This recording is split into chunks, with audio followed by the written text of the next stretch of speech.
రాష్ట్ర ప్రభుత్వం ఆదేశాల మేరకు ఉమ్మడి జిల్లాలో ఉన్నటువంటి 2 చెక్ పోస్టులను మూసివేస్తూ ఉత్తర్వులు జారీ చేసిందని చెప్పుకోవచ్చు. ముఖ్యంగా ఉమ్మడి జిల్లాలో ఉన్నటువంటి కర్ణాటక రాష్ట్రం సరిహద్దులో ఉన్నటువంటి కృష్ణా మండలం దగ్గర ఉన్న చెక్ పోస్టు, అదేవిధంగా జోగులాంబ గద్వాల జిల్లాలో ఉన్నటువంటి జల్లాపురం దగ్గర ఉన్నటువంటి చెక్ పోస్టును కూడా మొత్తం మూసివేస్తూ ఉత్తర్వులు జారీ చేసిందని చెప్పుకోవచ్చు. ముఖ్యంగా ఏది ఏమైనప్పటికీ కూడా చెక్ పోస్టుల దగ్గర ఎటువంటి చెక్కింగ్ అనేవి ఉండవు అని చెప్పేసి చెప్తున్నారు. ఏది ఏమైనప్పటికీ కూడా ఇతర రాష్ట్రాల నుండి ఆ జిల్లాలోకి ప్రవేశించేటటువంటి లారీలు, ట్రక్కులు, ఇతర వాహనాలు కూడా ఏవైనా వాటికి సంబంధించినటువంటి పర్మిట్లు కావచ్చు, అదేవిధంగా పరిమితికి మించిన లోడు తరలింపు కావచ్చు, వాహనాలకు సంబంధించి ఫిట్నెస్, ఇతర సేవలు ఏవైనా సరే కానీ సదరు డ్రైవర్లు ఇక నుంచి మొత్తం కూడా ఆన్లైన్లోనే చెల్లింపులు చేసుకోవాలని చెప్పేసి రాష్ట్ర ప్రభుత్వం ఆదేశాలు ఇచ్చిందని చెప్పుకోవచ్చు. ముఖ్యంగా ఈ 2 చెక్ పోస్టుల దగ్గర ఉన్నటువంటి సిబ్బందిని ఒకసారి గమనించినట్లయితే ఉమ్మడి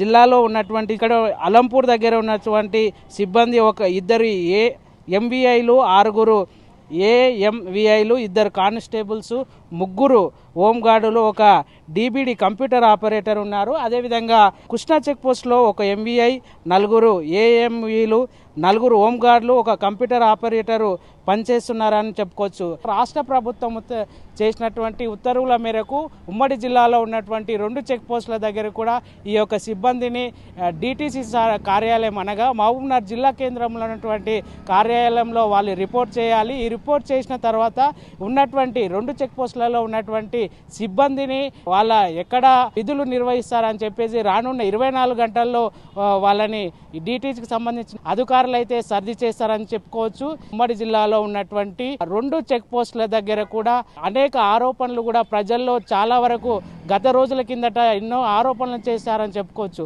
ముఖ్యంగా ఈ యొక్క 2 చెక్ పోస్టులను తీసివేయడం ద్వారా ఏదైతే వాహనదారులు ఉన్నారో అధిక లోడుకు సంబంధించి ఏవైనా సరుకు తెచ్చినప్పటికీ కూడా వారు మొత్తం కూడా ఆన్లైన్లోనే చెల్లింపులు చేసుకోవాలని రాష్ట్ర ప్రభుత్వం ఇక్కడ ఉన్నటువంటి రవాణా శాఖ అధికారులు అయితే తెలియజేస్తున్నారు. ఇది ఇక్కడి తాజా పరిస్థితి. అభినయ్ భారత్, మహబూబ్నగర్, చందు.